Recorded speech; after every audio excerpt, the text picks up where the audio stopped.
आजकल हम लोगों का माइंड इतनी जल्दी डिस्ट्रैक्ट क्यों हो जाता है? आपने हमेशा नोट किया होगा, जब भी आप कोई काम करने लगते हो तो उस काम को शुरू करने के थोड़ी देर बाद ही आपका माइंड कुछ और ही सोचने लग जाता है और आपका ध्यान जो उस वक्त उस काम पे होना चाहिए वो कहीं और ही बहक रहा होता है और उसे ही डिस्ट्रैक्शन कहते हैं। लेकिन फोकस डिस्ट्रैक्शन का ऑपोजिट वर्ड बिल्कुल नहीं है। डिस्ट्रैक्शन का ऑपोजिट होता है ट्रैक्शन। और आज की इस वीडियो में हम ये जानने की कोशिश करेंगे कि डिस्ट्रैक्शन क्या है और डिस्ट्रैक्शन से बचना कैसे है। सन 2005 में लगभग 1100 लोगों पर एक रिसर्च की गई। ये research London institute of psychiatry के एक डॉक्टर गैलन विल्सन ने की थी और इस रिसर्च के बाद जो रिजल्ट सामने आए वो बहुत चौंका देने वाले थे, क्योंकि जो लोग ड्रग्स लेते हैं उनका आईक्यू कुछ अरसे बाद कम हो जाता है। लेकिन इस रिसर्च के मुताबिक जिन लोगों का दिमाग डिस्ट्रैक्ट होता रहता है उनका आईक्यू ड्रग्स लेने वाले लोगों से भी नीचे गिर जाता है। लेकिन डिस्ट्रैक्शन का इंपैक्ट सिर्फ आईक्यू पर ही नहीं पड़ता, बल्कि उसका असर काफी ज्यादा है। एक और रिसर्च के मुताबिक यह देखा गया है कि एक आम इंसान लगभग 7 से 8 मिनट के बाद किसी ना किसी वजह से चेंज होता है और डिस्ट्रैक्ट होता है, चाहे वो सोशल मीडिया नोटिफिकेशन की वजह से हो, कॉल्स की वजह से हो या फिर किसी दूसरे इंसान की वजह से। और हर बार वो इंसान लगभग 5 मिनट उस डिस्ट्रैक्शन की सोच पर ही स्पेंड करता है। इस हिसाब से अगर किसी काम को करने के लिए आपको 8 घंटे दे दिए जाएं तो उन 8 घंटों में 4.5 घंटे आप उस डिस्ट्रैक्शन की वजह से ही वेस्ट कर देंगे। लेकिन अब सवाल तो ये है कि इस डिजिटल दुनिया में डिस्ट्रैक्शन से बचना कैसे है। देखा जाए तो डिस्ट्रैक्शन वर्ड बना है वर्ड एक्शन से, मतलब आप जो करना चाहते हो आप उस काम से दूर हो जाते हो अपने ही किसी एक्शन की वजह से। इसका मतलब साफ है कि डिस्ट्रैक्शन सिर्फ एक इवेंट नहीं होता, बल्कि उसका पूरा एक प्रोसेस है। लेकिन इस प्रोसेस का ऑपोजिट होता है ट्रैक्शन। और ये ट्रैक्शन क्या है? आपके कुछ ऐसे ट्रैक्शन जिनकी वजह से आप जो करना चाहते हैं आप वो पूरी तरह से कर पाते हैं। प्रैक्टिकली इस चीज को अचीव करना इतना मुश्किल भी नहीं है। असल में डिस्ट्रैक्शन के 2 ही ट्रिगर्स होते हैं, एक्सटर्नल ट्रिगर्स और इंटरनल ट्रिगर्स।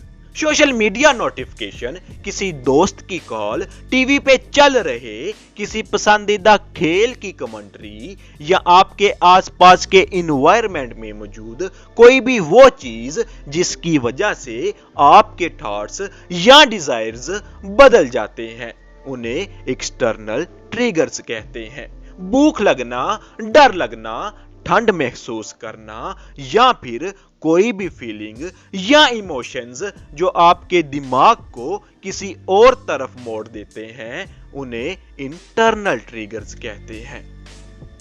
और अब इन ट्रिगर्स के बेसिस पे डिस्ट्रैक्शन से बचने के कुछ तरीकों के बारे में बात करते हैं। सबसे पहला तरीका है द 5 मोर रूल। ये एक तरह की जबरदस्त दिमागी ट्रेनिंग होती है। हमें इस बात पे ध्यान देना चाहिए कि न्यूरोसाइंस के मुताबिक जब भी आप कोई गोल सेट करते हो, जैसे कि अपना सारा काम 5 बजे से पहले खत्म करने का गोल, तो इस गोल के साथ साथ आप अपने दिमाग को एक स्ट्रिक्ट डेडलाइन, वर्कलोड और टास्क लिस्ट जैसी कुछ चीजें भी देते हो।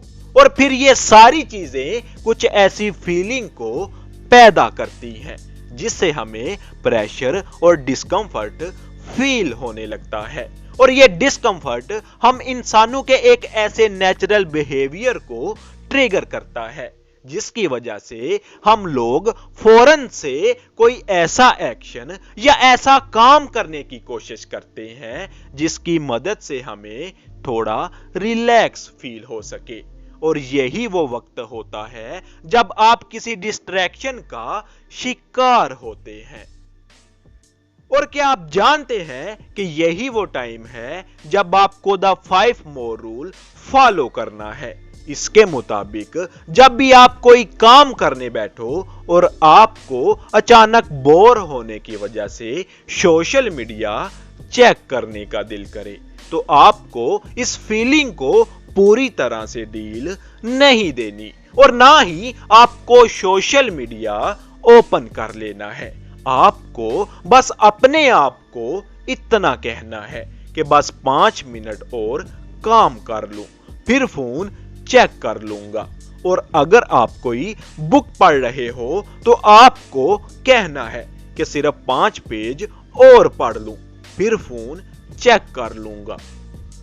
इसके बाद आप नोटिस करेंगे कि उन 5 मिनट या उन 5 पेजेस के बाद आपको दोबारा इतनी स्ट्रॉन्ग अर्ज फील नहीं होगी। और अगर आप इस आदत को 1 महीने तक फॉलो कर लेते हैं तो आपके ये अर्जिस पहले से बहुत ज्यादा वीक हो जाएंगी और आपके लिए डिस्ट्रैक्शन को अवॉइड करना आसान हो जाएगा। इसके बाद आती है दूसरी टेक्निक जिसे हम मेक टाइम फॉर ट्रैक्शन कह सकते हैं। सच तो यह है कि हम लोग चाहकर भी डिस्ट्रैक्शन के सारे एक्सटर्नल ट्रिगर्स और सारे इंटरनल ट्रिगर्स को अवॉइड नहीं कर सकते। मिसाल के तौर पर अगर आप एक फैमिली में रहते हो तो आप सबको कंट्रोल नहीं कर सकते। लोग ना चाहते हुए भी आपको डिस्टर्ब कर ही देंगे। इसीलिए इस तरह के ट्रिगर्स को मैनेज करने का तरीका है कि आप काम करने का एक ऐसा शेड्यूल या ऐसा प्लान फॉलो करो जिससे आपके डिस्ट्रैक्शन के सोर्सेज ऑटोमेटिक ही कम हो जाएं। और इसके बाद की टेक्निक है हैक बैक योर स्मार्टफोन। सोचो अगर आपको जब भी फेसबुक इस्तेमाल करने का दिल कर रहा हो और आपको इसको इस्तेमाल करने के लिए बार बार इसको री इंस्टॉल करना पड़े और अपनी आईडी से लॉगिन करना पड़े, तो क्या आप फेसबुक यूज करोगे? बिल्कुल नहीं, क्योंकि जब भी आपको एक एप्लीकेशन इस्तेमाल करने के लिए इतनी फॉर्मेलिटीज करनी पड़ेंगी तो ऑटोमेटिक ही कुछ देर बाद आपको वो एप्लीकेशन इस्तेमाल करने का दिल ही नहीं करेगा। और इस तकनीक के मुताबिक आपको भी अपने फोन के साथ कुछ ऐसा ही करना है। जो भी एप्लीकेशन आपके लिए डिस्ट्रैक्शन का सबब बनती है उनके साथ आप ये सब कर सकते हैं। अब चौथी टेक्निक है मेडिटेशन एंड माइंडफुलनेस। कई दफा हम बस सिर्फ इस वजह से डिस्ट्रैक्ट हो जाते हैं क्योंकि हम अपने थॉट्स को ऑब्जर्व ही नहीं कर पाते। बस जो थॉट दिमाग में आता है उसके बेसिस पर अपने एक्शन ले लेते हैं। लेकिन अगर आप माइंडफुलनेस प्रैक्टिस करने लग जाओ तो आपको यह अंदाजा हो जाएगा कि आपके दिमाग पर आपका कंट्रोल पहले से ज्यादा है और थॉट्स के बेसिस पे एकदम से एक्शन लेने के बजाय आप अपने थॉट्स को पहले ऑब्जर्व करोगे और फिर कोई एक्शन लोगे।